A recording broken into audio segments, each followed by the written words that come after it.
Ya está. Vamos a iniciar el día de hoy con el tema el proceso de alimentos, ¿no? El día de hoy vamos a hablar sobre el proceso de pensión de alimentos. Uno, vamos a hablar sobre el recurso de apelación. El proceso de pensión de alimentos se divide en tres momentos, en tres etapas. Bajo mi concepto, hablar del proceso de alimentos es entender que existe una etapa o un momento donde vamos a presentar la demanda hasta la sentencia. El segundo momento es ante el incumplimiento de esta sentencia, vamos a hacer el proceso de liquidación de pensiones devengadas. Y el tercer momento, la denuncia penal por omisión a la asistencia familiar. Ahora, primero vamos a ver un poquito de teoría, ¿ya? El 474 del Código Civil establece quiénes tienen derecho a pedir pensión de alimentos. Y ojo al detalle, cuando nosotros vamos a demandar al papá, vamos a ayudarnos mucho del 474, perdón, cuando vamos a defender al papá.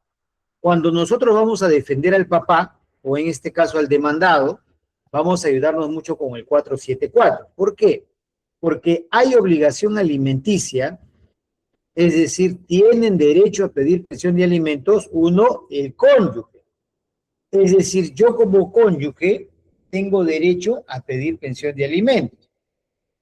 En línea ascendiente, los padres. Es decir, si yo ya tengo 40 años, mi papá tiene 70, 80 años, tengo yo también obligación de pasarle una pensión de alimentos al papá. En línea descendiente, los hijos y finalmente los hermanos, ¿no? Entonces, oiga, doctor, pero ¿por qué vamos a ayudarnos con el 474 cuando defendemos a la parte demandada? Porque cuando nosotros vamos a hacer la defensa a la parte demandada, lo que vamos a buscar es generar carga familiar. Por ejemplo, ¿el cónyuge es carga familiar o no? Claro que sí. En línea ascendiente, ¿los padres son carga familiar? Por supuesto que sí, ¿no? Entonces, eso vamos a ver mucho cuando defendemos un poco la parte demandada. Ahora, el 472 del Código Civil establece qué es lo que nosotros debemos entender por pensión de alimentos. Muchas veces pensamos que alimentos o pensión de alimentos es solo lo que nosotros necesitamos para poder alimentarnos. No es así.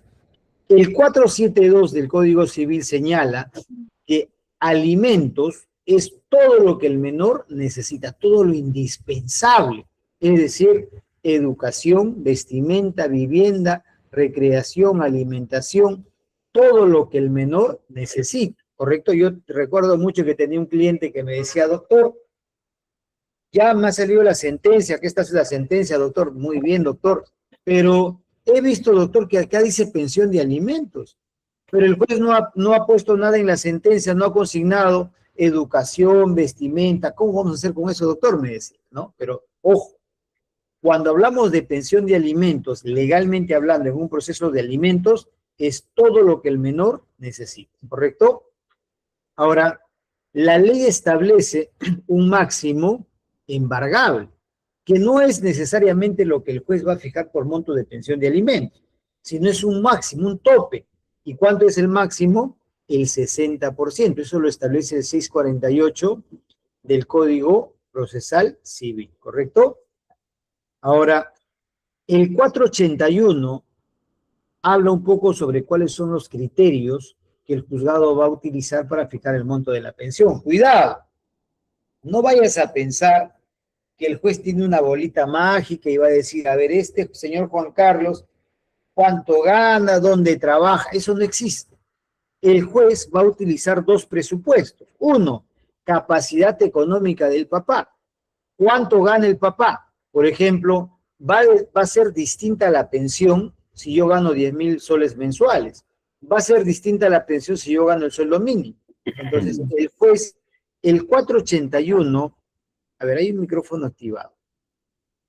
Vamos a desactivar, creo que es de Ángel. Ya está. El 481 establece dos supuestos, capacidad económica, que es cuánto gana el papá, y el estado de necesidad.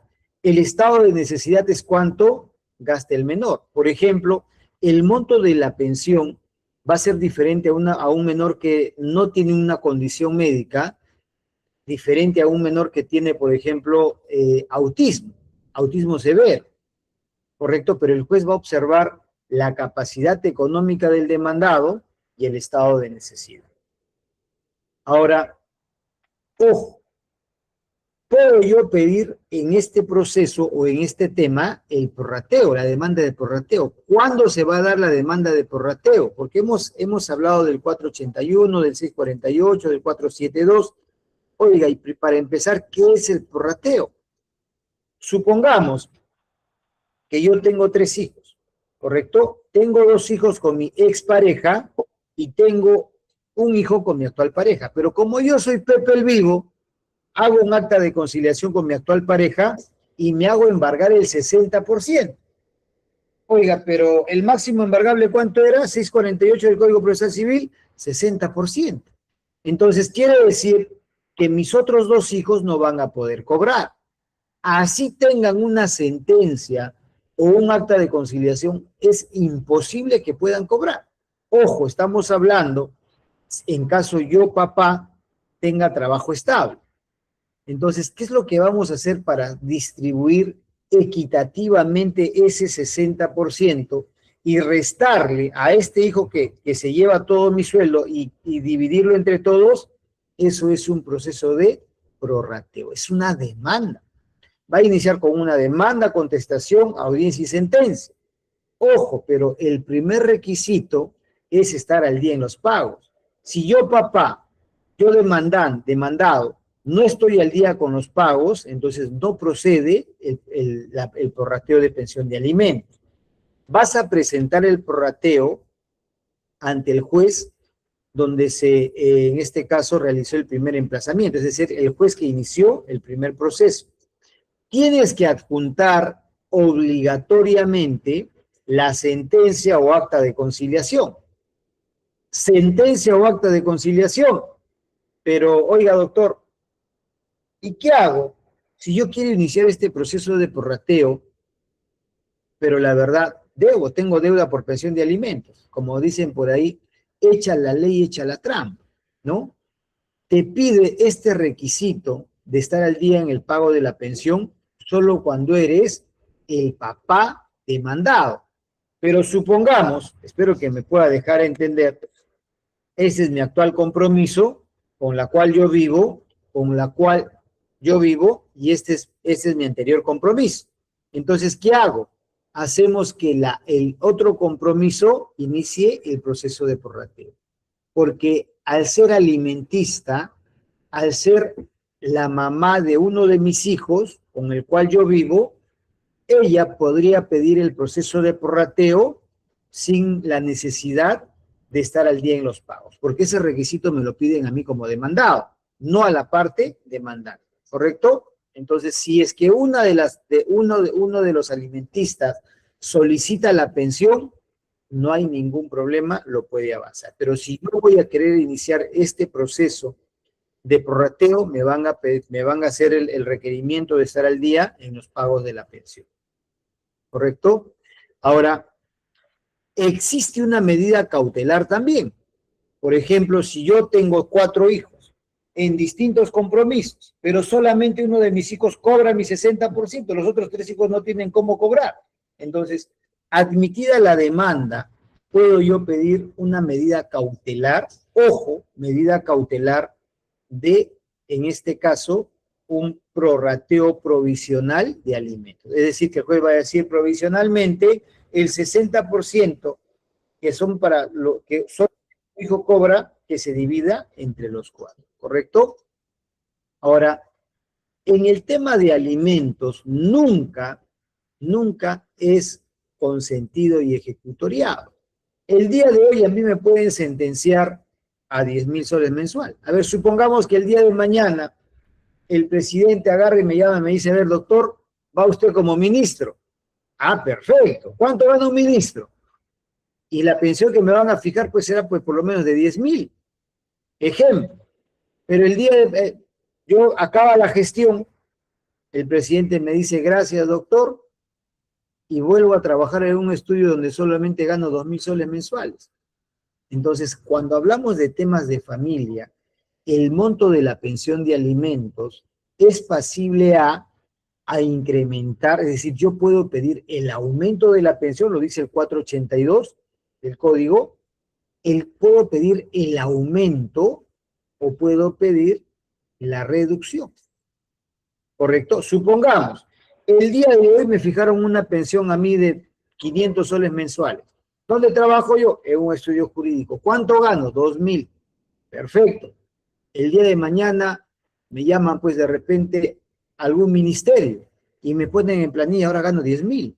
Entonces la mamá de mis hijos puede pedir el aumento de la pensión. ¿Por qué? Porque el 482 nos dice, la pensión alimenticia se incrementa o se reduce según el aumento o la disminución, en este caso, que experimenten las necesidades, ojo, del alimentista y las posibilidades del que debe prestarlas. Por ejemplo, en otro ejemplo, a mí me citaron solamente, a mí me sentenciaron a un monto de 30%. Solamente tengo un hijo, 30%. Pero resulta que el alimentista tiene un gasto mayor por un tema médico, una enfermedad. Entonces, si surge una enfermedad después de esta sentencia, puede solicitar el aumento de la pensión. ¿Correcto? Por eso que en alimentos nunca es absoluto, es variable, siempre tiende a subir, a reducir, a prorratearse incluso, ¿no? Ahora, ojo, y por ejemplo, hablando del tema de alimentos, ¿qué pasaría o hasta qué edad hay o está la obligación de pasar pensión de alimentos? ¿Hasta qué edad? Ojo, hasta los 18 años si en caso no estudia. Si yo tengo un hijo y mi hijo tiene 18 años y no estudia, se terminó mi obligación con mi hijo. O sea, yo ya no tengo que pasar pensión de alimentos, ya no debo pasar porque no está estudiando, ¿correcto? Pero si en caso esté estudiando, es hasta que termine sus estudios o hasta, digamos que la edad límite, 28 años. Pero ojo al detalle, el mayor de 18 años es diferente, digamos que la pensión a un menor de 18 años. ¿Saben por qué la diferencia? Porque yo sí o sí tengo que pasar pensión de alimentos cuando el menor es de 18 años obligatoriamente. Pero cuando el mayor de 18 años, aunque esté estudiando, tiene que cumplir con un requisito fundamental. Tiene que tener estudios satisfactorios. Oiga, ¿y qué se entiende por estudios satisfactorios? Uno, no haberse retrasado un ciclo en la universidad, no haberse retirado de un curso. Te retiras de un curso, ya no tienes estudios satisfactorios. No hay un ponderado, no te exigen, al menos hasta donde yo he podido ver en varios procesos, no te exigen. Pero sí el juzgado oficia a la universidad. Y el juzgado, el juez te dice, ¿tiene algún curso retirado? ¿Se ha retirado de algún curso? Sí, tal curso. Ah, perfecto. Ya no te da la pensión. Es una causal. ¿Por qué? Porque tienes que tener estudios satisfactorios. Entonces, esta exoneración no es automática. No es que mi hijo cumple los 18 años y yo voy a decir, ah, perfecto. Entonces, como mi hijo tiene 18, ya no tengo obligación de pasar pensión. No es así. Tienes que iniciar tu demanda de exoneración de pensión de alimentos. Demanda, contestación, audiencia y sentencia. ¿Correcto? Igual tienes que iniciar, porque si no te van a seguir descontando. La deuda se va a incrementar, ¿no? Incluso, acá está, ¿no? Por ejemplo, hay reiterada jurisprudencia donde le obliga al hijo alimenticia que tiene mayor de 18 años a que debe tener estudios satisfactorios, ¿correcto? Y decíamos que el proceso de alimentos se está dividido en 3 etapas, desde la demanda hasta la sentencia, la liquidación y el proceso de omisión a la asistencia familiar. Oiga, doctor, y lo más importante, yo no he venido acá por teoría, eso lo voy a encontrar en el código. Yo quiero saber cuál es la mecánica procesal, cuál es la línea de tiempo. Porque yo tengo que ubicarme en tiempo y espacio, ¿o no? Por ejemplo, si viene un cliente y me dice, doctor, acá está, me han notificado mi demanda. ¿Qué es lo que yo voy a hacer a partir de esa notificación? Si viene el cliente y me dice, doctor, ya se llegó mi audiencia única, yo debo saber qué es lo que continúa. Entonces, la línea de tiempo, el paso a paso que va a recorrer tu demanda de alimentos es primero la demanda. Número 2, el auto admisorio. Número 3, la contestación de la demanda. Número 4, la audiencia única. Número 5, la sentencia. ¿Correcto? 5 pasos, como tus deditos. Demanda, autoadmisorio, contestación, audiencia y sentencia. Oiga, doctor, pero explíqueme punto por punto. Vamos punto por punto.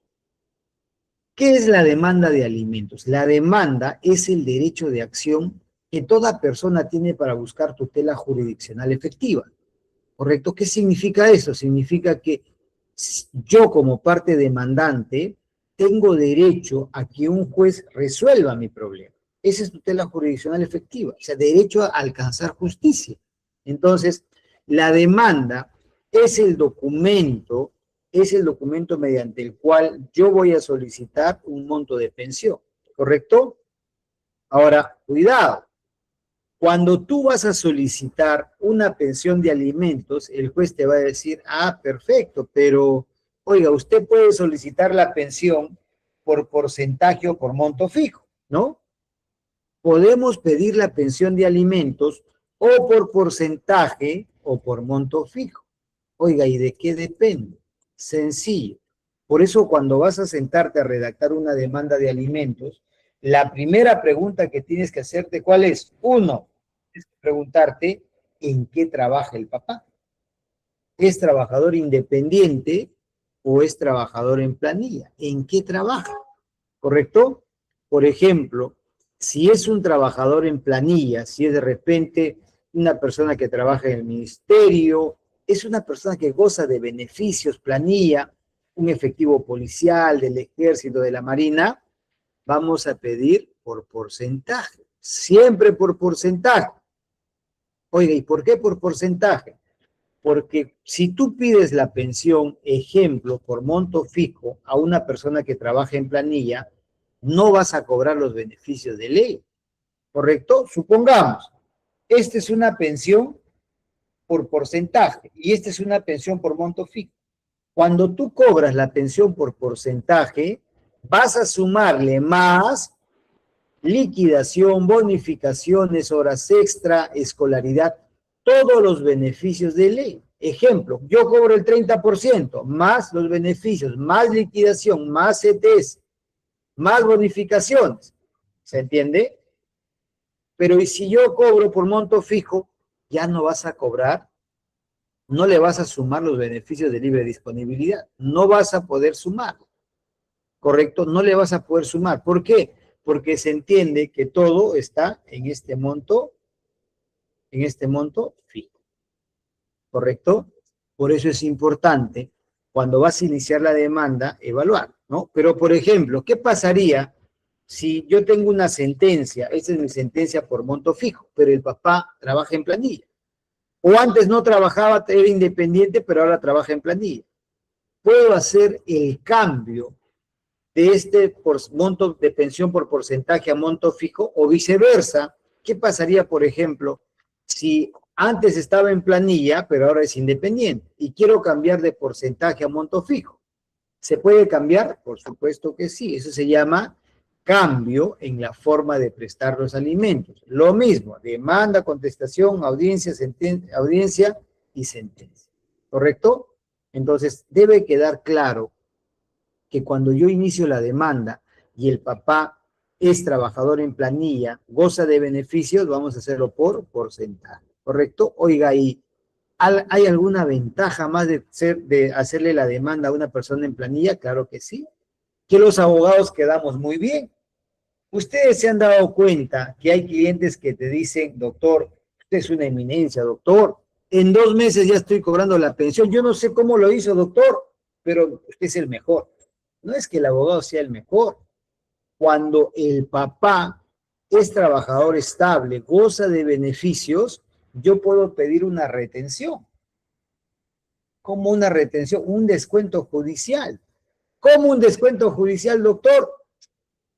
Es que yo puedo pedir al juez, mediante un documento, que el juez le oficie al empleador y el empleador le retenga el sueldo. Pero debo yo tener una sentencia o una asignación anticipada. Y ese sueldo que le va a retener el empleador se lo va a depositar directo a la mamá. La mamá, pues al abogado va a decir, qué buen abogado, ¿no? No entendiendo tal vez que cuando es una demanda a una persona que goza de beneficios es un proceso mucho más rápido, ¿correcto? Y mucho más seguro. Ahora, ¿cuáles son los pasos para este descuento judicial o retención? Número 1, hay que enviar el juzgado al escrito, el escrito al juzgado. Número 2, si queremos agilizar, yo mismo me voy al secretario y le digo, doctor, por favor, entrégueme los oficios, yo lo voy a entregar. Yo voy y lo entrego al empleador y los cargos lo devuelvo al juzgado. ¿Para qué? Para que de aquí 2 meses la mamá esté cobrando directamente, ¿correcto? Oiga, y si es, por ejemplo, independiente, ahí estamos complicados. Ahí la verdad, a veces, muchas veces el cliente dice, este abogado me ha estafado. ¿Por qué? Yo tenía un cliente, ¿no? Hace algunos meses me decía, doctor, llegó a la oficina y me dice, doctor, usted me ha estafado, doctor. Señora, pero usted tiene su sentencia, tiene su liquidación. ¿Cómo yo le voy a engañar? Doctor, usted me ha engañado, porque yo no quiero papel, yo quiero que me pague. ¿De qué me sirve el papel, doctor? Entonces, lamentablemente, cuando vamos a iniciar la demanda a una persona independiente, lo más probable es que saquemos la sentencia y no va a pagar. Hagamos la liquidación y no va a pagar. ¿Cuándo va a pagar? Acá, en el tercer momento. Acá va a pagar. Acá. Cuando se inicie el proceso penal por el delito de omisión a la asistencia familiar. Doctor, no se visualiza la diapositiva. ¿No se visualiza? Veo que sí se visualiza. Doctor, ¿sí se ve? Sí se puede ver, sí se ve. Buenas noches. ¿Se ve o no se ve? ¿Podría tal vez compartirnos las diapositivas para poder hacer el seguimiento también nosotros? ¿Se puede ver la diapositiva? ¿Se ve claro? Sí se ve, doctor. Sí, doctor. Sí se ve. Sí se ve, doctor. Ya está. Entonces, acá en este momento, acá probablemente recién va a pagar, ¿correcto? Y ahí vas a quedar a veces mal, pero hay que hablar con el cliente, ¿no? Hay que decirle, señor, el papá es independiente, probablemente hay que hacer la demanda, después la liquidación y finalmente la denuncia penal por omisión a la asistencia familiar, ¿correcto? Entonces, cuando es una persona independiente, vamos a aplicar lo que se llama el máximo de la experiencia, porque yo tengo que calcular. ¿Cómo al que trabaja en planilla es fácil? Mando el 60%, pido el 60% y el juez va a ver. Pero un trabajador independiente, monto fijo, ¿cómo lo calculo? ¿Cómo calculo si voy a pedir 500, si voy a pedir 1000, si voy a pedir 2000, si voy a pedir 3000? ¿Cómo calculo? Sencillo. Primero tenemos que saber cuánto es el máximo embargable. ¿Se acuerdan? ¿Cuánto era? Oiga, 60%. ¿Dónde dice? 648 del Código Procesal Civil. Muy bien. Entonces, hacemos un cálculo sencillo. Por ejemplo, el máximo de la experiencia dice que un albañil informal, porque es independiente, gana 100 soles por día. A razón de 30 días, 2.500. Ojo, 100 soles por día, 30 días, 2.500. Doctor, está sumando mal. Es que los trabajadores independientes, sábado y domingo, o sábado o domingo, no trabajan. Entonces no va a llegar con 3.000, va a llegar con 2.500 aproximadamente. Entonces, ¿qué hacemos?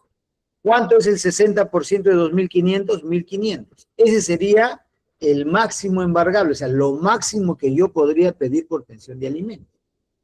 ¿Correcto? Por ejemplo, un taxista. ¿Cuánto gana un taxista? Lo máximo, o sea, aproximadamente 80 diarios. Al mes 2.500. Lo máximo 1.500.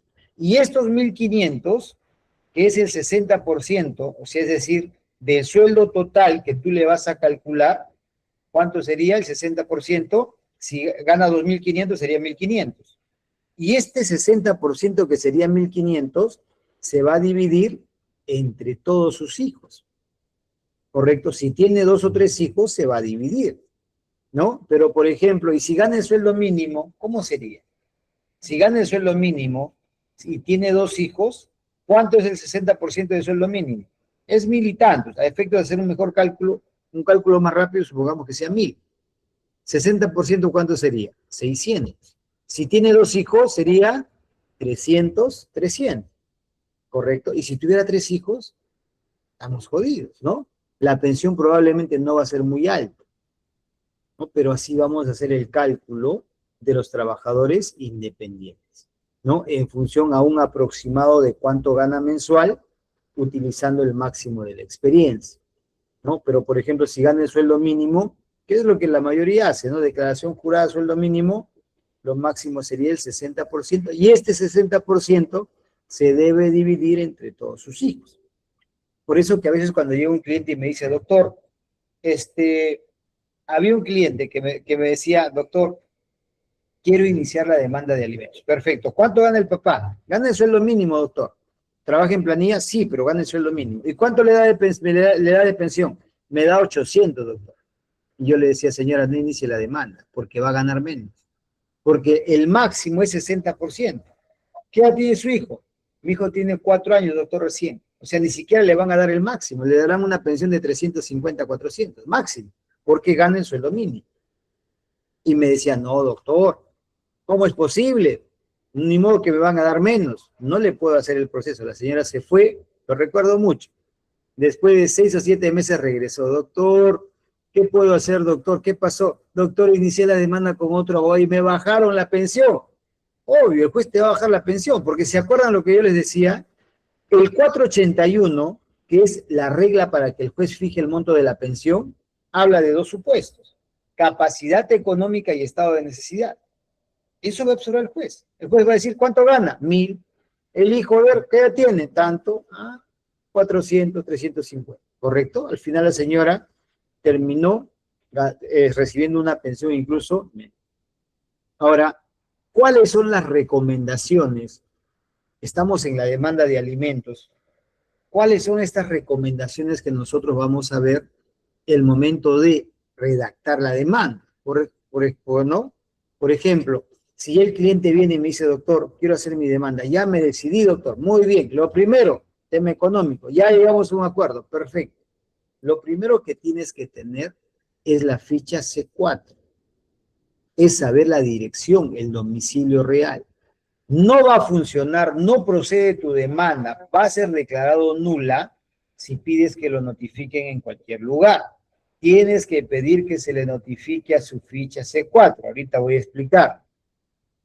Tienes que, obligatoriamente, por eso siempre, primero tu ficha C4, tu dirección C4, dirección RENIEC. 2, tienes que adjuntar los medios de prueba.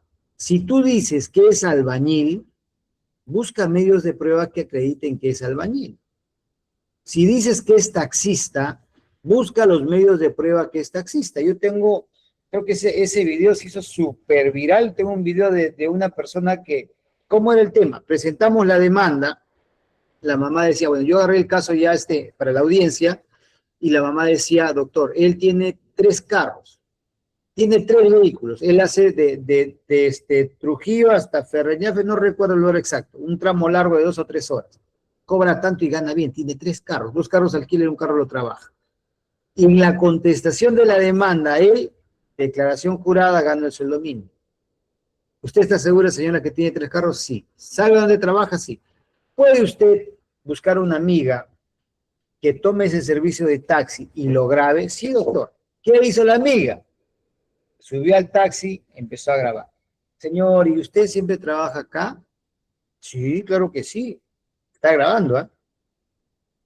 Doctor, la verdad, señor, la verdad, yo quiero ir a mi trabajo todos los días, quisiera ver si usted me puede hacer el servicio. Sí, claro que sí, yo le puedo llevar todos los días, yo trabajo de taxi. Es más, si yo no puedo, tengo 2 carros más, solito se vende. Ese video se presentó en audiencia, ¿correcto? El juez le corrió traslado y le dijo, señor, ¿es usted? ¿Es su voz? ¿Su rostro? Era evidente, era él. Lo habían grabado. Entonces, hay que buscar evidencia, y eso es lo más difícil cuando se va a iniciar un trabajo una demanda a una persona independiente. Cuando se demanda a una persona en planilla, el trabajo está más fácil, porque solo voy a acreditar la necesidad del menor. Y ni siquiera la ley me pide que acredite. O sea, yo puedo iniciar una demanda con la partida de nacimiento y del DNI. Nada más. Pero si es independiente, tengo yo que acreditar en qué trabaja, ¿no? Entonces, por ejemplo, si es albañil, ya, cotizaciones. Aló, sí, por favor, me lo han recomendado, quiero que haga una pared, puede hacerme una cotización, su número de teléfono, ¿no? Un video, grabación, llamada, todo eso funciona para acreditar lo que tú estás diciendo, ¿no? No, por ejemplo, hay clientes que a veces me dicen, doctor, quiero hacer la demanda de alimentos, acá hay una foto, doctor, donde él está, donde demuestra que él tiene plata, y me mandan una foto donde él está, por ejemplo, en Cancún, pero solamente se ve la playa de Cancún, no se le ve a él. ¿Cómo yo voy a presentar eso como medio de prueba? Eso no acredita nada, ¿correcto? Hay que presentar un cronograma de gasto. ¿Cuánto gastas en desayuno, en almuerzo, en educación? Hay que enviar un cronograma de gastos. Hay que adjuntar un croquis de ubicación y lo más importante, hay que preguntarle al cliente si en algún momento ha iniciado un procedimiento conciliatorio. Ojo, supongamos, si yo tengo una conciliación, un acta de conciliación, pregunta, doctor, ¿qué es un acta de conciliación? Un acta de conciliación es un documento que emite los centros de conciliación, donde no hay un juez, pero hay un conciliador. Pero el acta de conciliación tiene el valor similar a la sentencia de un juez. Y a veces la mamá, por más que le preguntas, te dice, doctor, no, yo nunca he hecho un acta de conciliación. Presentas la demanda y la otra parte te plantea una excepción por cosa juzgada. Señor juez, ya se resolvió en un procedimiento conciliatorio.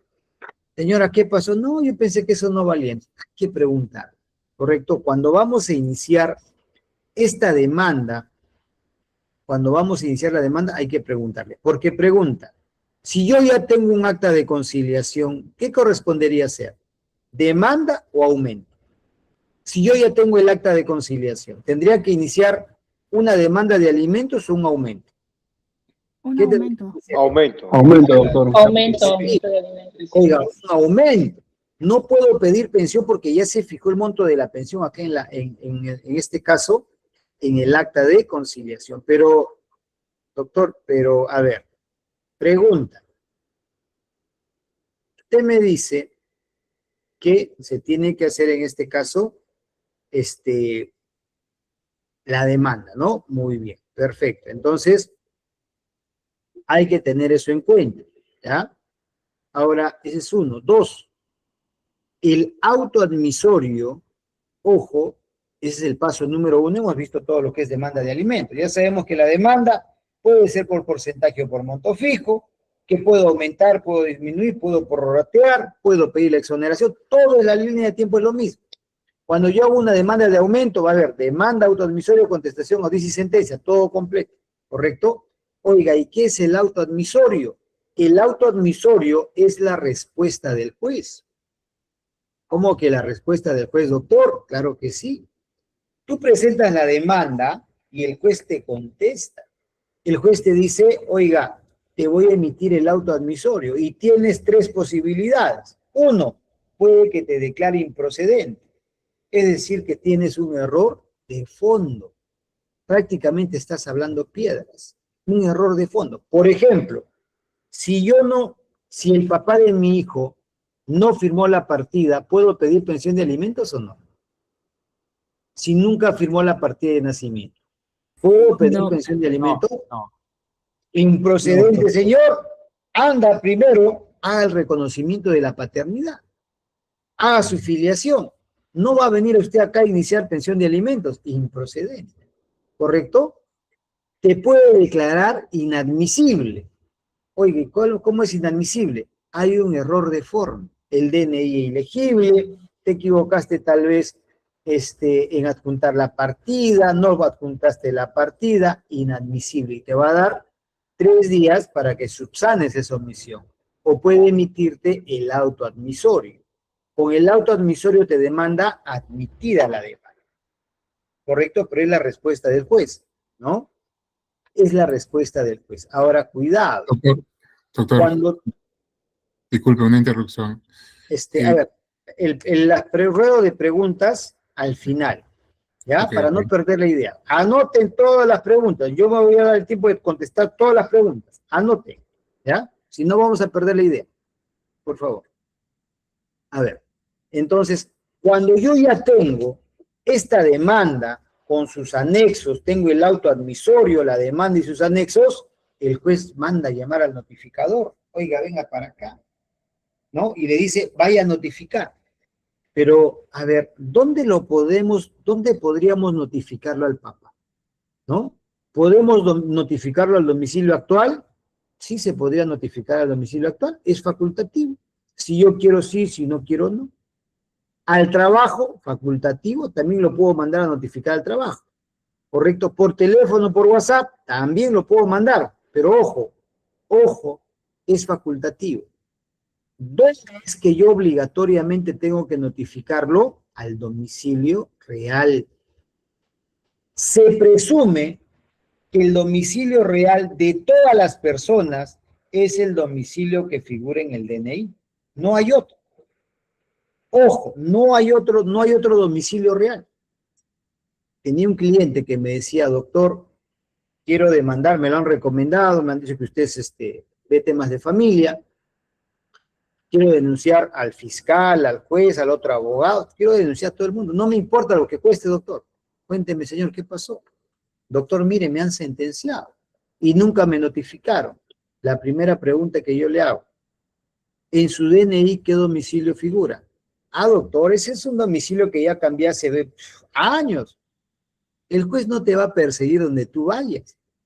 Se presume que el domicilio real es el domicilio que figura en el DNI. Señor, no se puede hacer nada. Usted debió haber informado el cambio. Así usted quiere hacer procesos de nulidad, no le van a dar la razón. ¿Correcto? Entonces siempre es bueno notificar la demanda en el domicilio real. ¿Correcto? Ahora, oiga, y decíamos que el domicilio real, ¿cuál es? Es el domicilio del DNI. ¿Dónde vemos cuál es esa dirección? En la ficha C4, en la ficha RENIEC.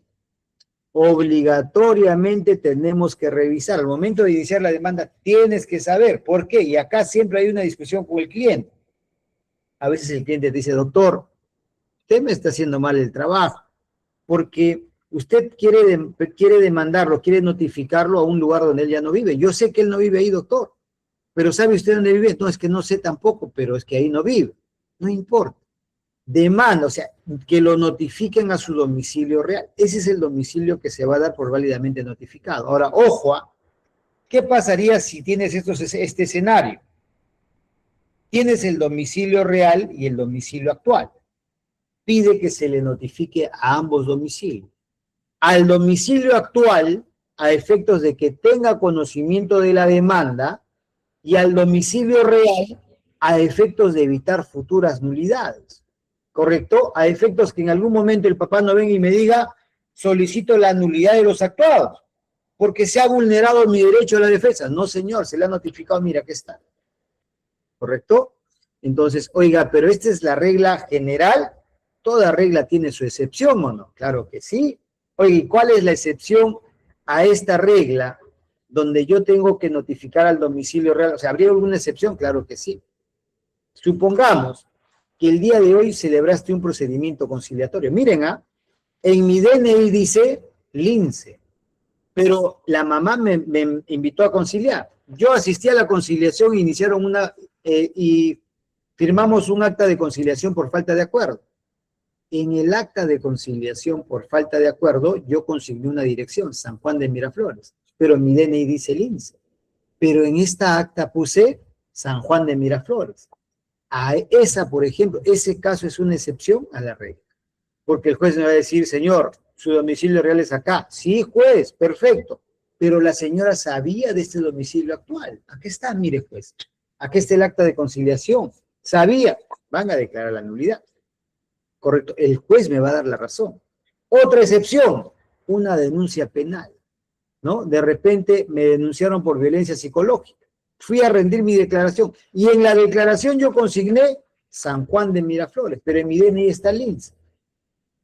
Entonces, si me notifican al Lince, puedo yo pedir, reclamar, porque tengo este documento. ¿Se entiende?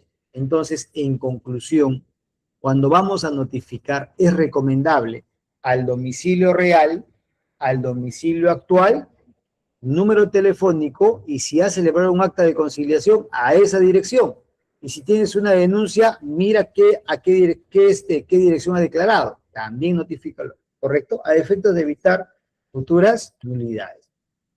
Ahora, cuando el notificador, el juez manda, porque ojo, el juez no notifica, las partes no notifican, el abogado tampoco notifica. ¿Quién notifica? El notificador. El área de CERNOT es el responsable de notificar. Cuando hay devolución de cédula, a veces el notificador va contento, va a notificar y no encuentra. Y cuando no encuentra, le dice al juez, señor juez, devolución de cédula. Cuando no se ubica dirección y hay una devolución de cédula, vas a pedir, es recomendable, ¿no? Pedir que se habilite fecha y día de notificación. O sea, yo mismo voy a ir y lo voy a llevar a notificar. Puedo absolver también adjuntando un croquis, adjuntando nueva evidencia para que llegue el notificador más rápido. Pero también puedo pedir que se habilite fecha y día de notificación. O sea, yo mismo voy al juzgado o al área de notificaciones, lo llevo y le digo, esa casa de allá, ahí es. ¿Correcto? Pero eso es cuando hay devolución de cédula de notificación, ojo, porque no se ubicó dirección. Pero ¿qué pasa si hay devolución de cédula porque esa dirección no existe? Ojo, en su DNI dice sin número 1, Girón, Lamar sin número. No existe esa dirección. O antes estaba su casa y ahora hay un aeropuerto, ahora hay una carretera, ¿no? Vino un guaypo y lo tapó la casa. No existe. ¿Qué hacemos? Vamos a pedir que se le notifique por vía edicto. ¿Correcto? La notificación por edicto es una notificación por periódico, es una notificación que se hace, ojo, cuando has agotado todas las vías para notificar. No te puedes saltar este paso de mandarlo a notificar. ¿Por qué? Porque tienes que adjuntar requisitos de admisibilidad para esta notificación por edicto. ¿Qué cosa es? Una declaración jurada, ojo, una declaración jurada de haber agotado todas las vías para poderlo notificar. Y cuando tú acciones esta notificación por edicto, van a nombrar un curador procesal. Oiga, ¿cómo que curador procesal? Es decir, un abogado que va a defender al demandado. La idea es no recortarle el derecho de defensa, ¿no? Entonces, eso hay que tener en cuenta cuando hay devolución de cédula de notificación. ¿Correcto? Hasta ahí claro. Demanda autoadmisorio. Y el paso número 3, la contestación de la demanda. Oiga, ¿cómo que la contestación de la demanda? Claro que sí. El derecho del papá, el papá también puede contestar la demanda, ¿no? ¿Qué pasaría si en la demanda, en el paso 1, la demandante dice, quiero demandar al papá de mi hijo porque trabaja en el BCP, gana 10.000 mensual, es banquero, ¿no? Trabaja en el banco, gana 10.000 mensual, pero resulta que el papá de su hijo sí trabaja en el BCP, pero trabaja de limpieza, gana el sueldo mínimo.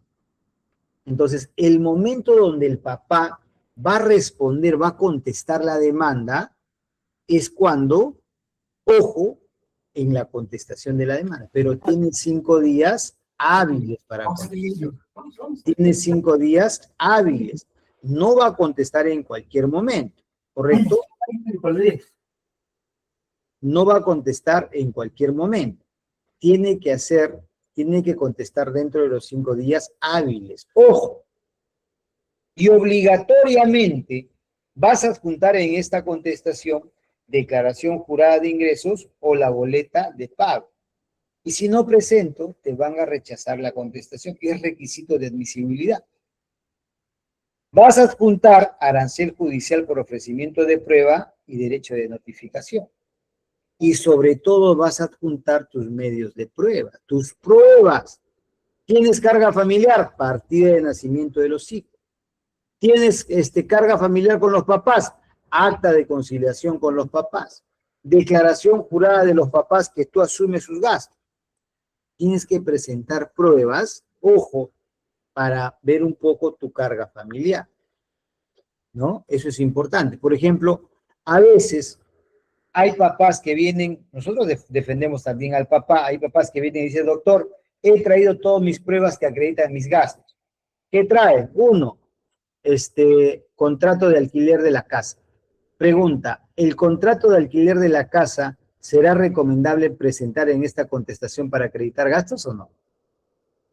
Contrato de alquiler de la casa, pago de agua, de luz, compra de ropa. Señores, del 100% de su sueldo, ¿cuánto es lo máximo embargable? ¿Cuánto decíamos? 60. Oiga, ¿y el 40% para qué es? Ese 40% es para sus gastos personales del papá. Entiéndase como gastos personales su vivienda, su ropa, su alimentación. Entonces, es innecesario presentar ese tipo de pruebas en esta contestación, ¿correcto? Oiga, y si no respondo, ¿qué pasa? 461 del Código Procesal Civil. Si no respondes dentro de los 5 días, te van a declarar rebelde en el proceso. Y si soy rebelde, ¿qué va a pasar? Hay presunción relativa de veracidad por los hechos expuestos de la otra parte. El juez debe presumir, ojo, el juez debe presumir que estás de acuerdo con la demanda, ¿no? Por eso es importante contestar la demanda.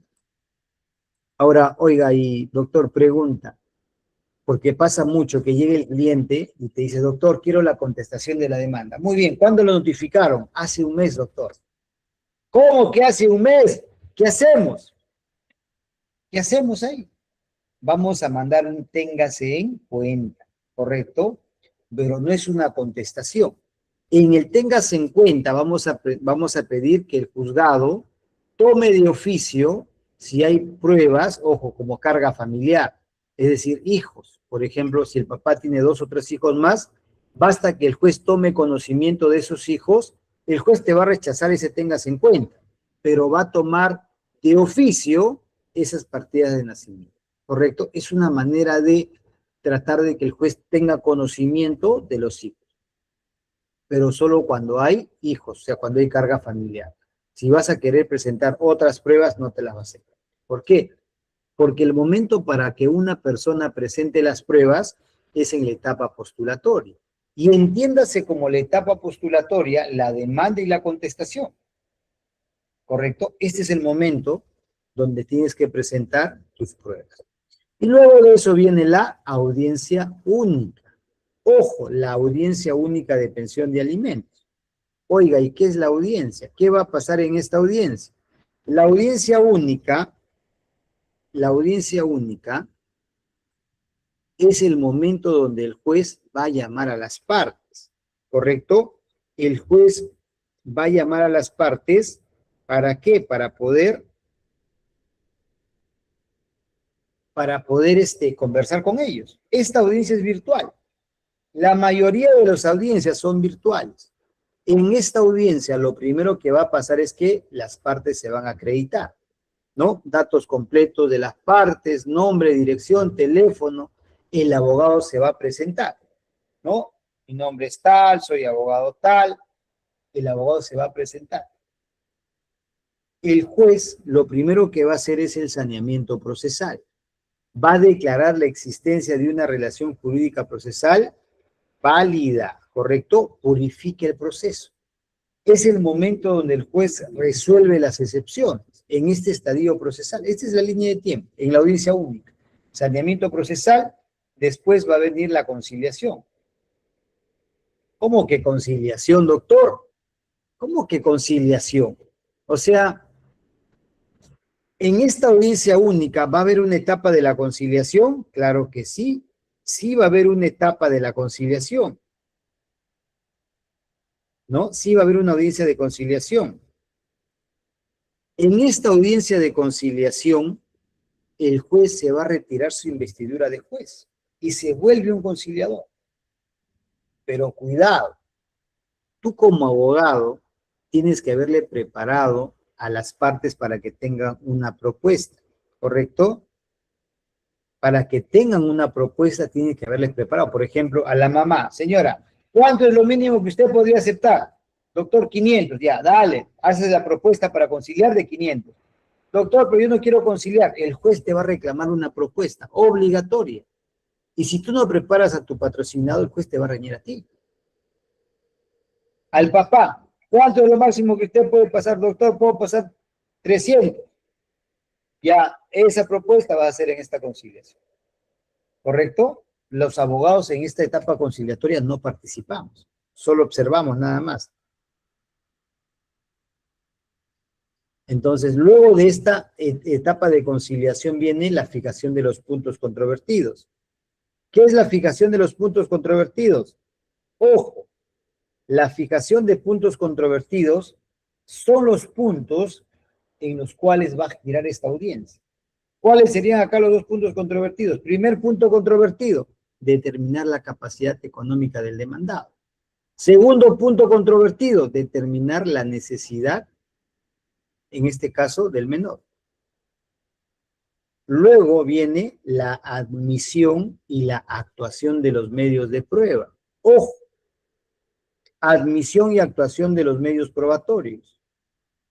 Oiga, doctor, ¿cómo es esto? Si yo presenté mis pruebas acá, en la demanda y en la contestación, usted me ha dicho que acá se debe presentar porque es la etapa postulatoria. Claro que sí, ahí lo has presentado. Pero recién en este estadio de la admisión y actuación de medios probatorios, el juez te va a admitir los medios de prueba. Puede hacer que te los rechace. En este momento el juez va a actuar las pruebas. ¿Correcto? Algunos jueces te piden que señales cuál es la utilidad y la pertinencia. Estas pruebas tienen que guardar relación con los puntos controvertidos. ¿Cuáles eran los puntos controvertidos? Eran dos. Determinar la capacidad económica del demandado y el estado de necesidad. Por ejemplo, si yo presenté un medio de prueba, una prueba, por ejemplo, un informe médico, ¿no? El juez me dice oralice sus pruebas. Solo algunos jueces piden que se oralice, otros no. Algunos piden que se oralice. Si pide que oralice, dirás, pues, señor juez, estamos presentando este informe médico cuya utilidad y pertinencia es acreditar el estado de necesidad del menor. ¿Correcto? Tiene que guardar relación con los puntos controvertidos. Y así vas a ir oralizando. La utilidad y las pertinencias, básicamente, ¿qué es lo que tú buscas acreditar con esta prueba? ¿No? Ahora, en este estadio de la admisión y actuación de los medios probatorios, puede haber una declaración, una prueba de oficio. Es decir, el juez puede decir, a ver, quiero preguntar a papá y a mamá, declaración de oficio, declaración de parte, de las partes, como prueba de oficio. Y el juez le va a preguntar, oiga, ¿usted cuánto gana? ¿Dónde trabaja? ¿No? ¿Es católico o no es católico? Sí, soy católico. Levante la mano. ¿Puedo decir la verdad? Sí, jura. Recuerde que si me miente lo puedo denunciar. Y te va a preguntar. ¿Correcto? Entonces, eso va a ser en la admisión de los medios probatorios. Luego de eso vienen los alegatos. Oiga, ¿qué son los alegatos? Es el momento donde el juez va o tú vas a intentar convencer al juez porque le vas a dar los argumentos para que en este caso el juez pueda darte la razón. ¿Correcto? Oiga, ¿y cuáles son las recomendaciones para los alegatos? Decíamos que para los alegatos vas a enfocarte en el 481, ¿no? Capacidad económica y estado de necesidad. Por ejemplo, en qué trabaja el papá, si está en planilla o no, si es independiente, si tiene carga familiar, si está en colegio particular el menor, si tiene alguna enfermedad, ¿correcto? Ojo, es diferente los alegatos de la parte demandante y de la parte demandada, ¿correcto? ¿Quieren que haga un ejemplo de cómo realizar los alegatos?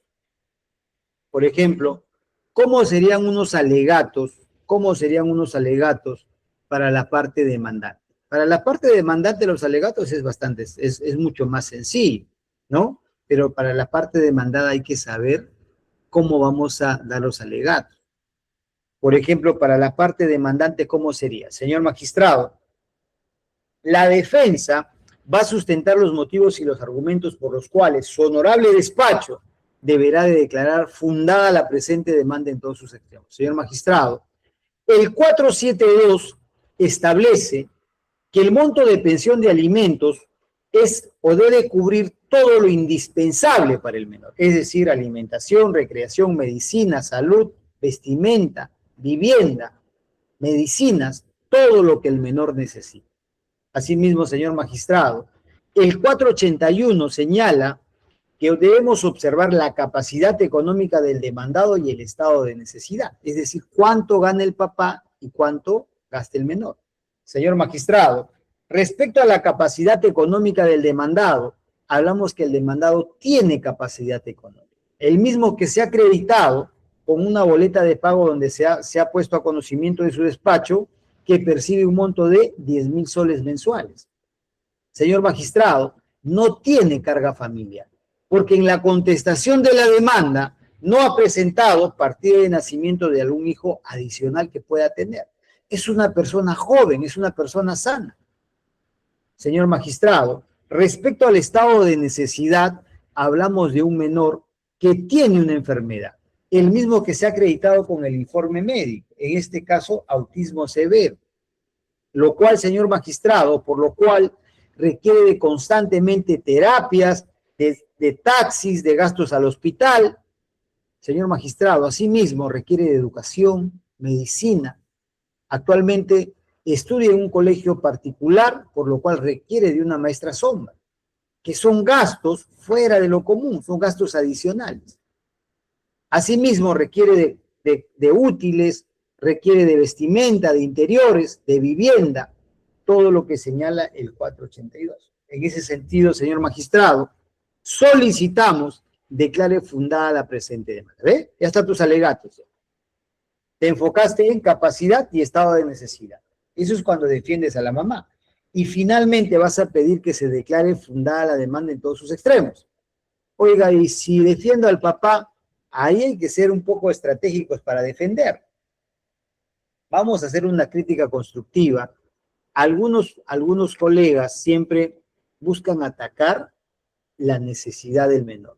He escuchado, por ejemplo, colegas que dicen, señor magistrado, la pensión de alimentos debe ser 50 y 50, ¿no? Así te dicen, cuando están oralizando sus alegatos, 50 y 50. Es decir, la mamá también tiene que trabajar. El menor tiene 2 o 3 años, ¿quién lo va a cuidar? ¿No? Entonces, cuando te digan eso, ojo, tú puedes pedir derecho a réplica por alusión, para que des la réplica, si te permiten, yo lo hago muchas veces, podrías decir, si te dicen que la mamá debe pagar la pensión, puedes decirle que el 481 segundo párrafo habla que el tiempo que dedica la mamá en el cuidado de los hijos debe ser considerado como aporte no dinerario. O sea, no es que la mamá no pase pensión. Ahí está.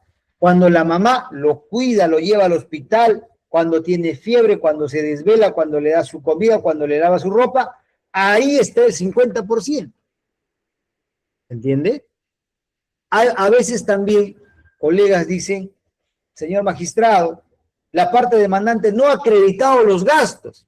O sea, el papá gana 1.000 soles mensuales, estás pidiendo una pensión y dice que no ha acreditado los gastos, que no hay medios de prueba. También se regalan solos. ¿Por qué? Porque en el tema de alimentos no es necesario presentar medios de prueba, no es necesario acreditar el gasto. No es necesario. ¿Por qué? Porque la propia existencia del menor acredita los gastos. ¿Correcto? Un menor, un hijo, un niño, no vive pues del aire. Tiene que vestirse, tiene que educarse, tiene que alimentarse. Entonces, ojo, cuando el papá gana sobre 1.000 soles, sobre 1.500, no es necesario mandar muchas pruebas, ¿no? Basta con una partida, con un DNI. Cuando gana sobre 2.000, sobre 3.000, sobre 5.000, ahí sí, ahí las cosas cambian, ¿no? Ahí sí tienes que acreditar los gastos. ¿Cuáles son los gastos que se acreditan? ¿No? ¿Qué pruebas serían ahí? Número 1, alquiler de vivienda, contrato de alquiler de vivienda, contrato de repente de movilidad para el menor, contrato de reforzamiento de profesores, de academia, de instituto, o sea, todo lo que genera gasto para el menor. ¿Correcto? ¿Y cómo serían los alegatos para el papá? ¿Cómo sería? Por ejemplo, miren, ¿cómo serían los alegatos? Algo que a mí se me ocurre. Señor magistrado, la defensa de la parte demandada va a señalar los argumentos por los cuales su honorable despacho deberá de declarar fundado en parte la presente demanda. Señor magistrado, la defensa no va a cuestionar ni va a observar el estado de necesidad del menor, porque sabemos que esos gastos son reales. Y mi patrocinado tiene toda la predisposición de asumir esa responsabilidad. Sin embargo, señor magistrado, sí pedimos que se tenga en cuenta la capacidad de mi patrocinado. Mi patrocinado percibe un monto de 1.500 nuevos soles mensuales. Está acreditado en su boleto. Mi patrocinado tiene carga familiar, tiene 2 hijos más, los mismos que se han acreditado con la partida de nacimiento en la contestación de la demanda. Señor magistrado, el 648 del Código Procesal Civil señala que lo máximo embargable es el 60%. Si hacemos el cálculo del 60%, a los 1.500 que él percibe serían 900 soles. Si dividimos entre los 3 hijos, sería a razón de 300 para cada uno. Señor magistrado, hay la predisposición de asumir la responsabilidad, pero lamentablemente el monto que él percibe actualmente es de 1.500 nuevos soles mensuales. En ese sentido y en esa medida, señor magistrado, solicitamos se declare fundado en parte la presente demanda. ¿Correcto? Cuidado que vayan a pedir se declare infundado. El juez igual va a sentenciar. Pero ¿se dan cuenta de la diferencia? Por ejemplo, carga familiar podría ser también los padres. Los padres son carga familiar. ¿Correcto? El 474 lo dice, carga familiar. ¿Correcto? ¿Se entendió o no se entendió? ¿Se entendió? Ahora, Sí, doctor, está claro.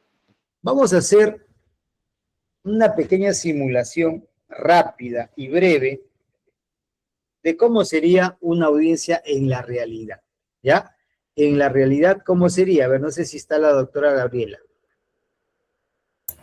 Correcto. Ya está, vamos a hacer una simulación de cómo se desarrolla una audiencia, ¿ya? Ojo que en algunos jueces primero concilian, después el saneamiento procesal, algunos lo invierten, ¿no? Pero sí o sí tiene que haber el saneamiento procesal y tiene que haber la fijación de puntos controvertidos, ¿correcto? Siempre, ¿no? ¿Cómo sería? A ver, vamos, adelante. Está la parte demandada. ¿Parte demandada está? Doctora Ruth. Doctor, buenas noches. Ya. Vamos entonces, vamos a iniciar la simulación de una audiencia única de pensión de alimentos. Adelante. Buenos días. Vamos a dar inicio a la audiencia única programada para el día de hoy, 24 de febrero, a horas 12 en punto de la tarde. Está presente la parte demandante, acredítese. Muy buenos días, señora magistrada. Mi nombre es José del Campo Gutiérrez. Mi número de DNI es 4373858 y mi domicilio es en Avenida Lince 178. Conforme. Está presente el abogado defensor de la parte demandante, acredítese. Con su venia, señora magistrada. Defensa técnica de la parte demandante, abogado Juan Carlos Arenas Canales, con registro de CAL N 1771 del Colegio de Abogados de Lima Norte, con casilla 913-3009 y con número de teléfono 955-586-948. Correcto. Está presente la parte demandada, acredítese.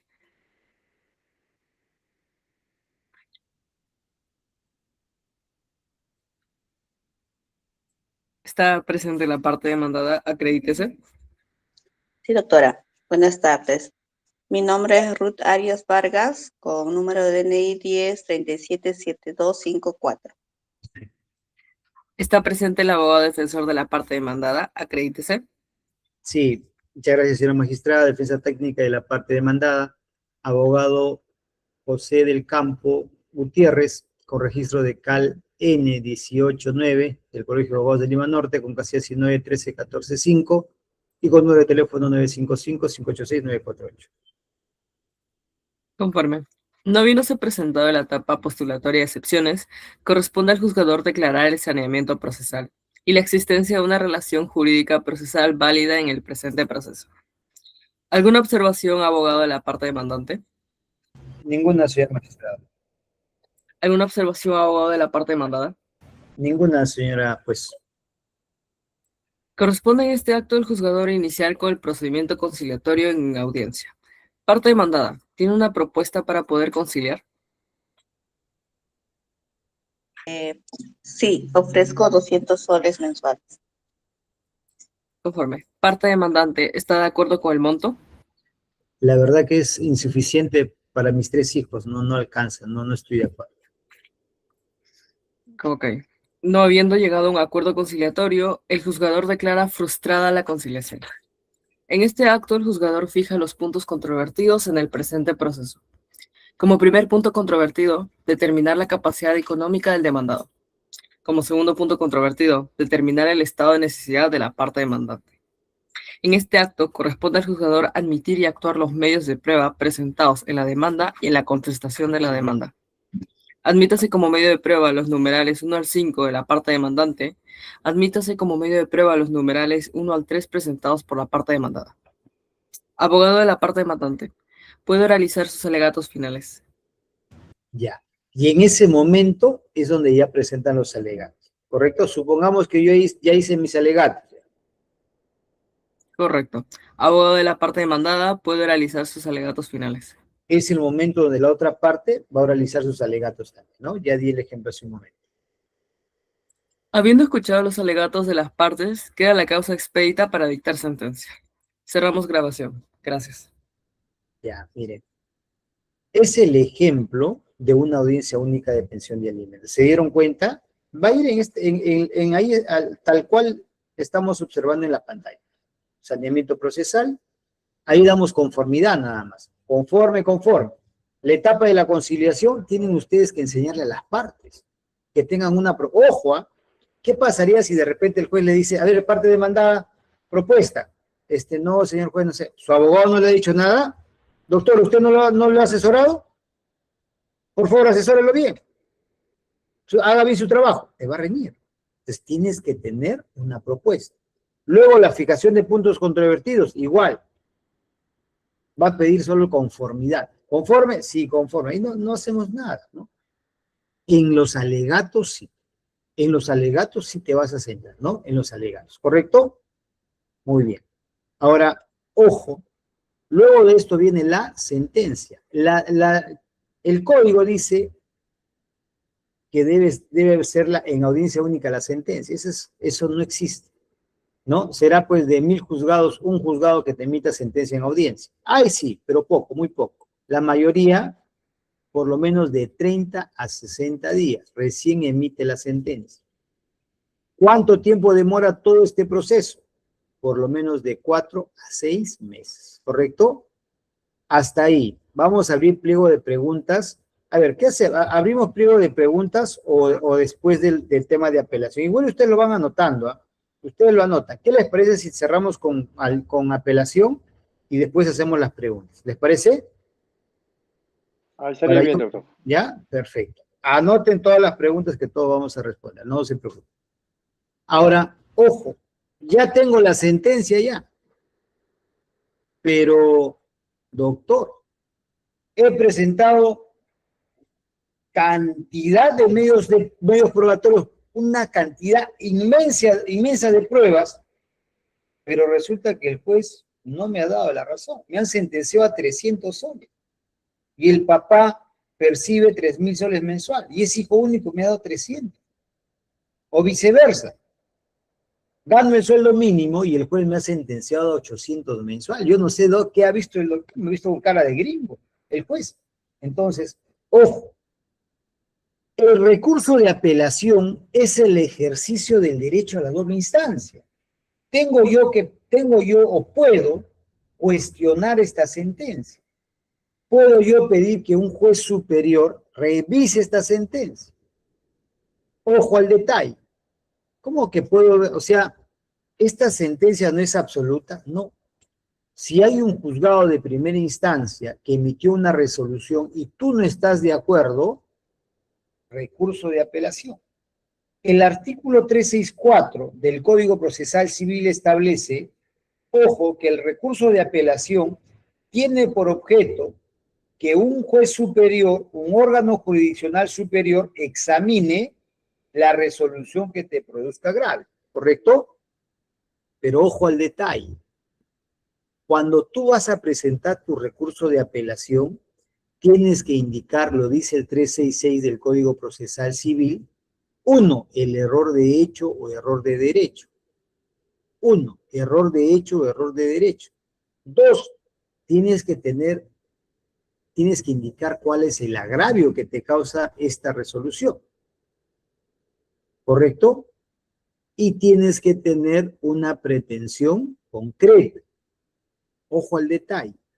Los requisitos de admisibilidad para que el juez te acepte este recurso de apelación: 1, indicar el error de hecho o de derecho. 2, el agravio. Y 3, la pretensión concreta.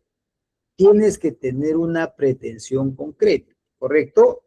Ojo, a veces, no sé si ustedes han observado, presentamos un recurso de apelación, pero solo lo hacemos con un escrito.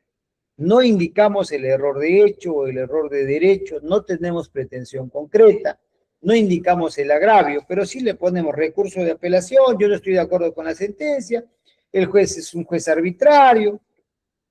Puede hacer que te admitan esa apelación. Pero ojo, cuidado con el 367 último párrafo. ¿Qué dice?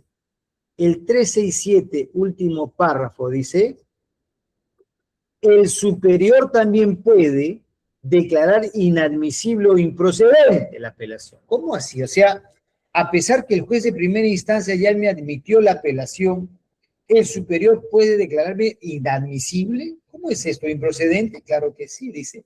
Si advierte que no se han cumplido los requisitos para su concesión, en este caso, declara nulo el concesionario. O sea, si tú no cumples con estos requisitos, que hable el 366, indicar el error de hecho, de derecho, pretensión concreta, corres ese riesgo, ¿correcto?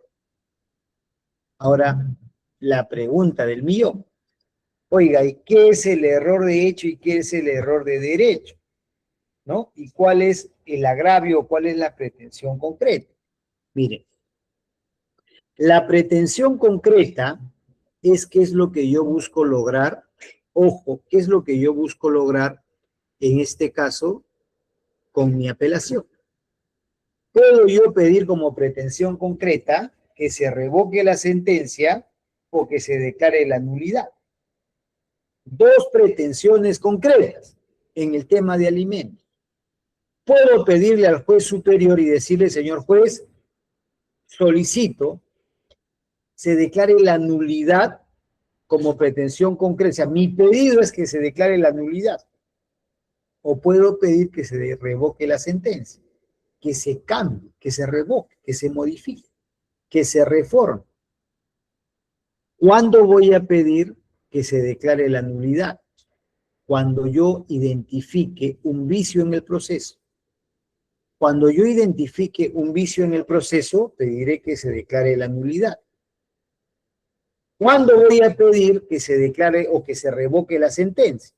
Cuando yo identifique en la sentencia un error de hecho o error de derecho. Ojo, yo no puedo pedir, señor juez, solicito se declare la nulidad de este proceso, porque he identificado un error de hecho y un error de derecho. Estamos hablando piedras.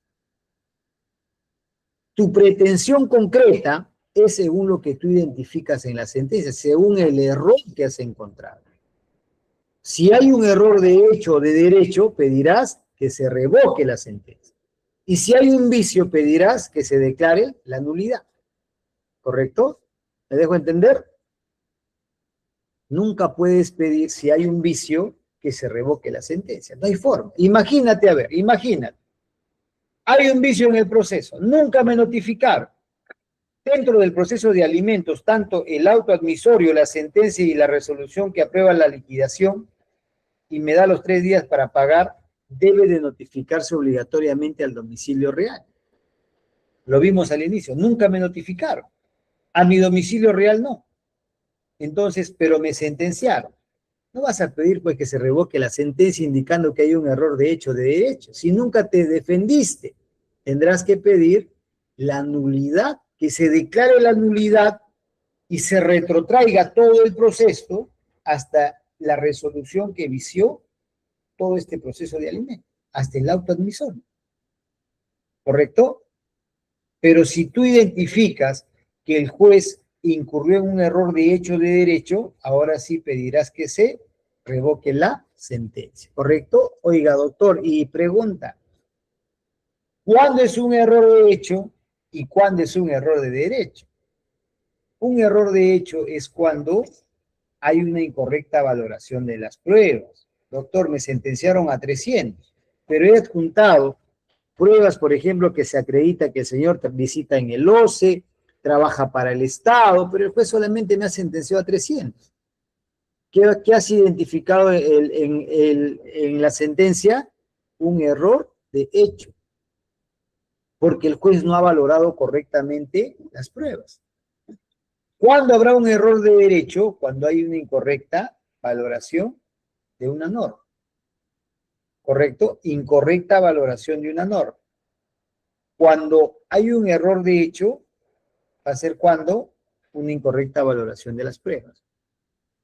Por eso decíamos, si el juez no ha valorado correctamente los medios de prueba, es un error de hecho de derecho. Y vas a pedir que se revoque la sentencia. No vas a pedir la nulidad. Y si tú encuentras un vicio, pedirás la nulidad. Esa es tu pretensión concreta. Y la pretensión concreta nace dependiendo de qué es lo que tú encuentres, o sea, cuál es el error que tú encuentres en esta sentencia. Ojo, el recurso de apelación no es que nuevamente va a haber todo el proceso como al inicio. El proceso de apelación es digamos que el momento donde el juez superior va a volver a revisar. Es como cuando tú, por ejemplo, tú sabes que te sacaste 20 en el examen y tu profesor te pone 15 y tú dices, no, voy al director, revise. Y el director dice, no, pero acá es 20 y te pone el 20. Es el momento en la apelación del superior va a revisar, pero va a revisar las observaciones que tú hagas. No es que el juez superior va a revisar de oficio, no. Señor juez, hay este error. Eso es lo que va a resolver el juzgado de familia. Ojo, el juzgado de familia es el juez competente, el juez superior del juzgado de paz letrado, que es quien emite esta sentencia. ¿Correcto? Pero pregunta, doctor, oiga, ¿y cómo es esto, doctor? Usted me dice que debo identificar error de hecho, error de derecho, pero vamos por partes. ¿En cuántas partes o cuál es la estructura de una sentencia? Una sentencia tiene 3 partes. La parte expositiva, la parte considerativa y la parte resolutiva. ¿Correcto? Pregunta. Si yo debo identificar los errores del juez para ver si es un error de hecho, error de derecho, hay un vicio en el proceso, ¿dónde voy a buscar? ¿En la parte expositiva, en la parte considerativa o en la parte resolutiva? ¿Dónde identificaremos esos errores? Vamos a buscar en la parte considerativa. La parte expositiva es un poco los antecedentes de todo el caso. Son solo los antecedentes.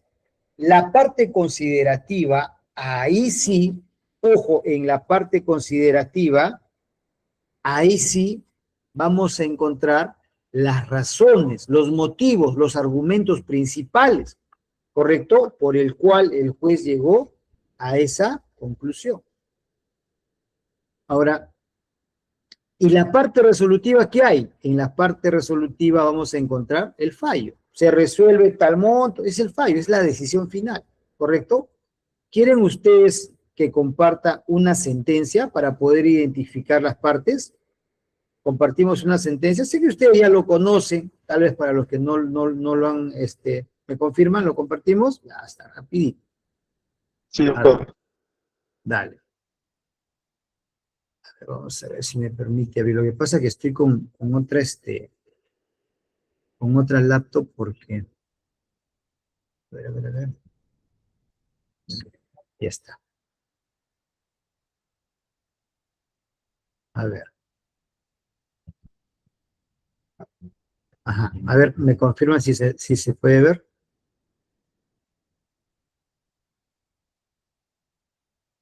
Por ejemplo, esta es una sentencia. ¿Correcto? Esta es una sentencia. A ver, a ver, a ver. A ver. Esta es una sentencia. Miren. La parte expositiva, acá está, exposición de hechos. Esta es la parte expositiva. Es el momento donde el juez va a decir, por ejemplo, presentaron la apelación, inició la demanda, la parte expositiva. El considerando es la parte considerativa. Decíamos que la sentencia está conformada por 3 partes. Parte expositiva, considerativa y resolutiva. En esta parte, a partir del considerando, ahí tienes que identificar, ¿no? Ahí tienes que identificar, ha valorado correctamente. Acá está todo la motivación de la sentencia. Acá vas a revisar, ¿no? Y finalmente, tiene el fallo. Esta es la parte resolutiva. La decisión, el fallo. Fundada en parte 550. ¿Correcto? ¿Se entiende? Ese es un modelo de un recurso de apelación. O, perdón, una sentencia judicial por pensión de alimentos. ¿Ya? Un poco para de repente, sé que ustedes lo conocen igual, para las personas de repente que, a ver, para poder ubicarnos mejor. A ver, ojo, decíamos que íbamos a identificar los errores de hecho o errores de derecho o los vicios en un recurso de apelación, ¿no? Eso decíamos. Íbamos a buscar en la parte expositiva. Ya está. Pero doctor, ya está. Eso ya lo entendí, doctor. Pero yo quiero la línea de tiempo. Quiero yo ubicarme en tiempo y espacio. Quiero saber cómo es el paso a paso, ¿no? ¿Cómo funciona este recurso de apelación?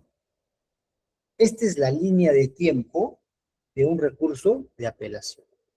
Ojo, quien te admite la apelación, el recurso de apelación, quien te admite el recurso de apelación, ¿quién es? El juzgado. Quien te admite y te califica es el juzgado de paz letrado. O sea, el mismo juez que te sentenció, él te va a conceder la apelación. Él va a elevar al superior, ¿correcto? Oye, ¿cuál es la línea de tiempo? Número 1, apelación. Número 2, concédase la apelación. Número 3, elévese al superior. El juez va a elevar, el juez de paz letrado va a elevar al superior, al juzgado de familia. Número 4, opinión fiscal. Número 5, audiencia de vista a la causa. Número 6, sentencia de vista. Oiga, pero doctor, explíqueme uno por uno, ¿no? Vamos, te explico. Primero, los requisitos para la admisibilidad de la apelación, ¿cuáles eran? ¿Se acuerdan? Lo hablamos hace un momento. Número 1, que sea planteado ante el mismo juez que emitió la resolución, en este caso el paz letrado. Número 2, que se imponga que se presente dentro de los 3 días. Tenía un cliente que me decía, ese cliente nunca lo voy a olvidar, tenía dinero y me decía, doctor, no importa cómo salga el resultado de la apelación, lo voy a volver a apelar. Pero, ¿cómo que lo...? Sí, doctor, porque me imagino que uno puede presentar la apelación las veces que quiera. No, no es así. La apelación es por única vez y dentro de los 3 días, ¿correcto? No puedes presentar recurso de apelación, no se puede, solo una sola vez. Vas a indicar el error de hecho, de derecho y el agravio. El agravio es, pues, si es un perjuicio económico, o sea, ¿cuál es el agravio, no? Pero sí fíjate bien si vas a ¿qué error es el que vas a encontrar? Si es un error de hecho o de derecho, la pretensión concreta, y tienes que acompañar al arancel judicial. Si eres parte demandante, estás exonerado del arancel. Si eres parte demandada, sí tienes que pagar un arancel judicial. Presentado tu recurso de apelación, el juez te va a conceder la apelación, ¿correcto? Pero pregunta, si yo tengo una sentencia y el papá presentó su apelación y está en apelación, ¿puedo yo hacer una liquidación de pensiones de vengadas o no? ¿Qué dice? Yo tengo mi apelación, pero el papá lo apeló. Le concedieron la apelación. ¿Puedo yo pedir la liquidación de las pensiones de vengadas? Oiga, ¿qué es la liquidación? Es decir, el cobro de los meses que ya debe, porque ya lo sentenciaron. ¿Se puede o no se puede? Claro que sí. Sí se puede, A doctor. partir de la modificación del 566 del Código Procesal Civil establece que puedes pedir la liquidación, pero con otro nombre. ¿Cómo se llama? Ejecución anticipada de sentencia. Señor juez, no me importa lo que el juzgado de familia resuelva. Acá hay una sentencia ya, y hay un menor que requiere alimentación. Ejecución anticipada de sentencia. ¿Cómo se llama eso? En la ejecución anticipada de sentencia vas a cobrar tu liquidación de pensiones de vengadas. ¿Correcto? Por eso que siempre te concedan la apelación, debe ser sin efecto suspensivo, siempre. En algunos casos te conceden con efecto suspensivo. Igual puedes presentar tu ejecución anticipada de sentencia. En alimentos, sí. Ojo, en pensión de alimentos.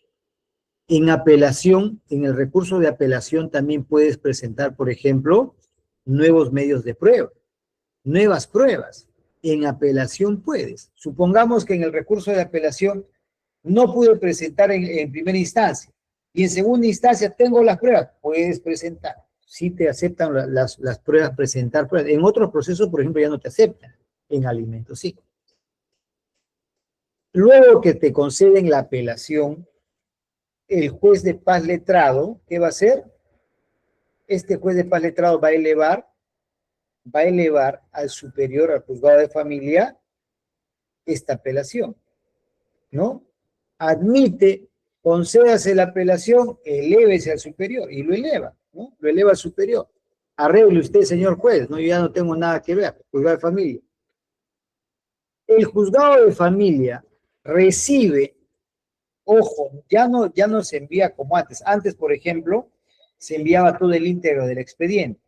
Y cuando tú ibas al paz letrado te decía, no puedo hacer nada porque no tengo el expediente. Ahora ya no.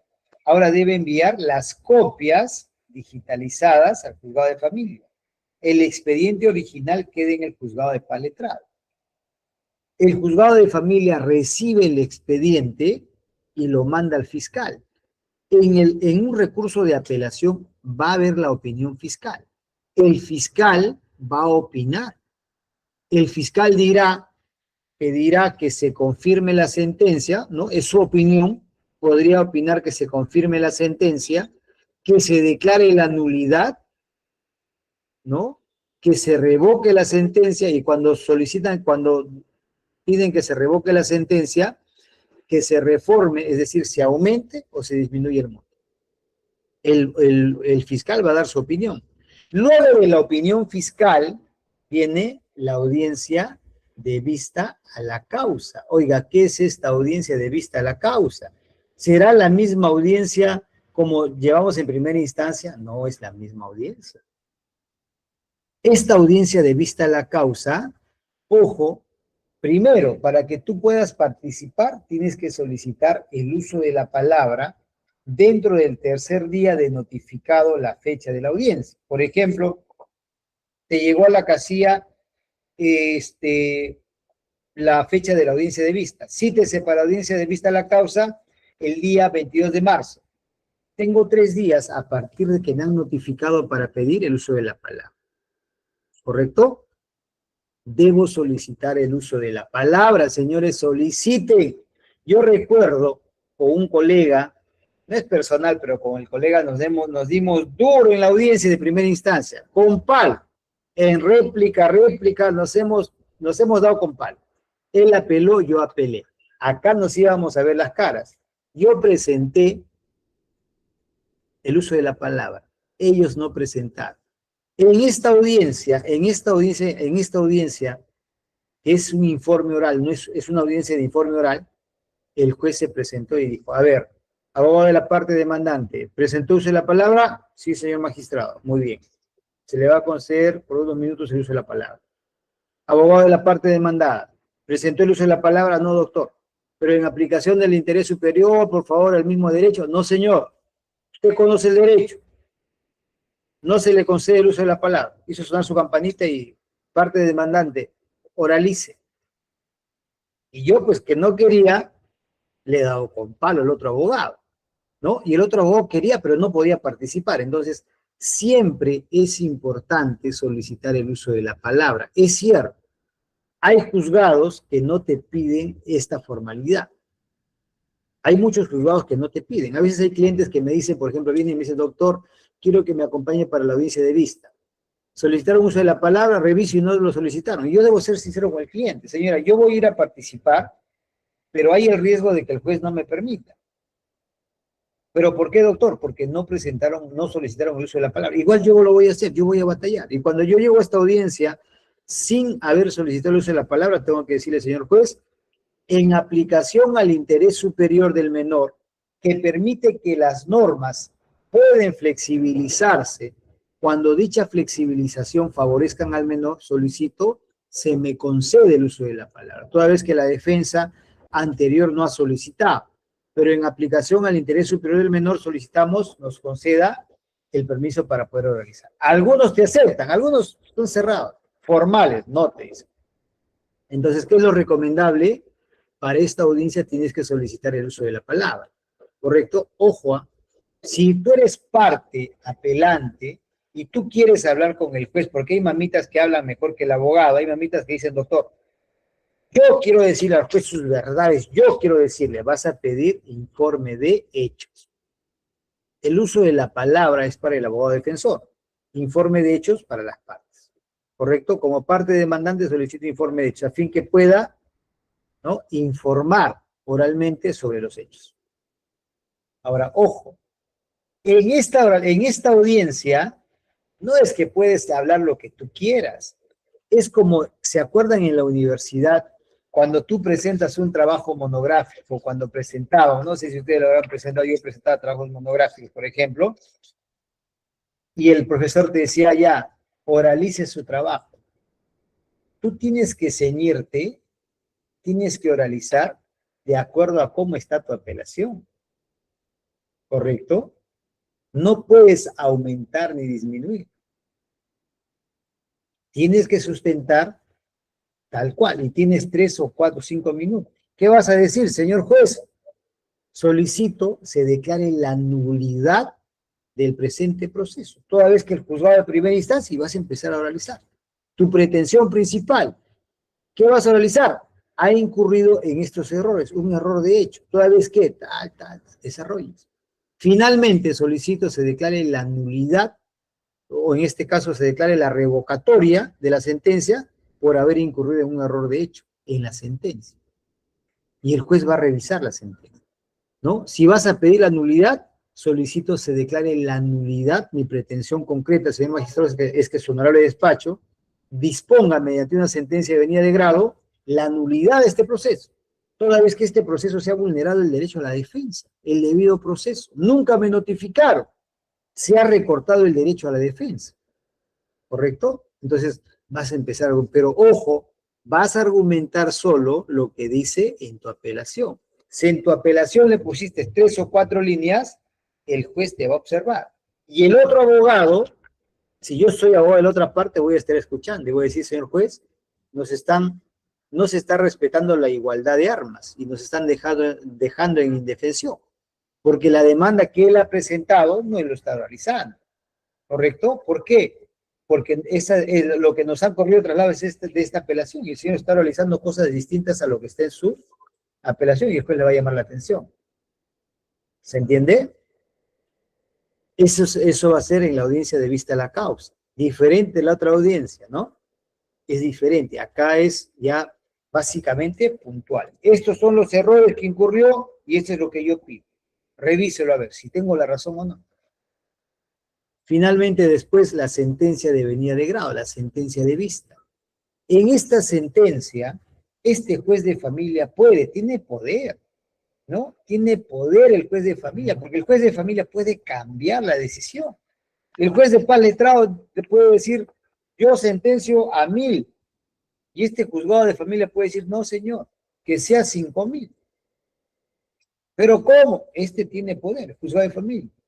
Correcto. Esta es la última instancia en el juzgado en el tema de alimentos. Puede confirmar, también puede decir, no, el juez de primera instancia sentenció a 300, yo creo que ha sido bueno su análisis, estoy de acuerdo, confirmo.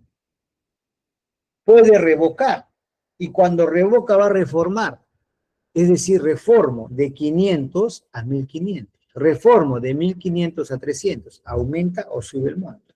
Ojo, si el juez se advierte un vicio en el proceso, puede declarar la nulidad de oficio. Me ha pasado un montón de veces.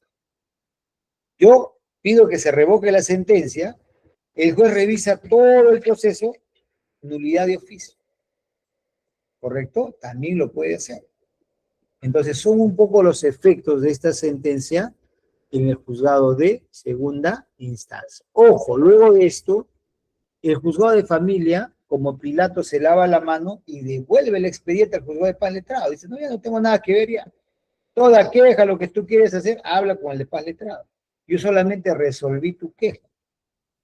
Tú me dijiste que había este error, que había pasado esto, ya resolví, ya está. Ahora que lo vea el paz letrado, ¿correcto? Y devuelve los expedientes con esta nueva sentencia de vista, que va a reemplazar la sentencia inicial. ¿Correcto? Muy bien, señores. Ahora sí. Preguntas, señores. Pliego de preguntas. Ahora sí.